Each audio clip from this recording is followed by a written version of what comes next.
Parpol Koalisi Indonesia Maju atau KIMPLUS resmi mendeklarasikan dukungan untuk Ridwan Kamil dan Suswono sebagai calon gubernur dan wakil gubernur Jakarta di Pilkada 2024. Deklarasi yang dilaksanakan pada Senin sore ini ditandatangani 12 sekjen parpol pendukung. Dalam pidatonya, Ridwan Kamil menegaskan jika gubernur Jakarta dan pemerintah pusat satu frekuensi, warga Jakarta akan diuntungkan. Menurut kami, dengan satu frekuensinya gubernur Jakarta dengan presiden dan wakil presiden di pemerintah pusat, yang paling diuntungkan bukan kami, yang paling diuntungkan adalah warga Jakarta. Kami akan mudah berkomunikasinya, kami akan fatsun taat pada program-program pusat, sehingga saya bayangkan 5 tahun ke depan, akselerasi pembangunan Jakarta akan berlipat-lipat karena satu frekuensinya, insya Allah kami dengan pemerintah pusat. Dengan adanya KIMPLUS yang mengusung RK Suswono ini, peluang Anies maju di Pilkada Jakarta semakin tipis. Pasalnya, hingga kini tidak ada kepastian parpol mana yang resmi mengusungnya untuk kembali bertarung di Pilkada Jakarta. Yang tersisa hanya PDI Perjuangan. PDIP masih berupaya memajukan Anies dengan Hendrar Prihadi untuk menjadi pesaing Ridwan Kamil di Jakarta, kendati kursi PDIP belum cukup. Mungkin nanti PDIP bisa bawa Anies sama Hendar, orang keduanya gitu aja. Koalisi dari mana? Ya kami lagi nyari, Tapi kan namanya usaha.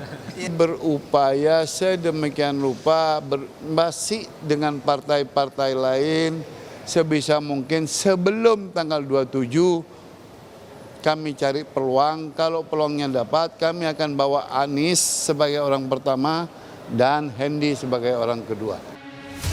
Direktur Eksekutif Indikator Politik Indonesia mengungkapkan, Anies Baswedan seharusnya sudah mengantisipasi dengan menyiapkan rencana maju sebagai calon independen. Tetapi hingga hampir penutupan masa pendaftaran, Anies juga tidak ada kepastian maju di Pilgub Jakarta. Anies sebaiknya atau seharusnya itu mempersiapkan dari awal skenario terburuk. Jika misalnya partai-partai tidak jadi mencalonkan dirinya. Nah, masalahnya Anies tidak memiliki skenario atau plan B. Jadi misalnya jalur perseorangan tidak disiapkan oleh Mas Anies atau timnya. Termasuk juga plan lain, misalnya plan masuk ke partai untuk memudahkan dalam usaha untuk mencari kendaraan, itu juga tidak disiapkan dari awal. Jadi memang kita tidak bisa menyalahkan Anies penuhnya, ini ada kaitannya dengan aturan main, di mana tidak ada pembatasan maksimum koalisi, sehingga aksi borong partai terjadi.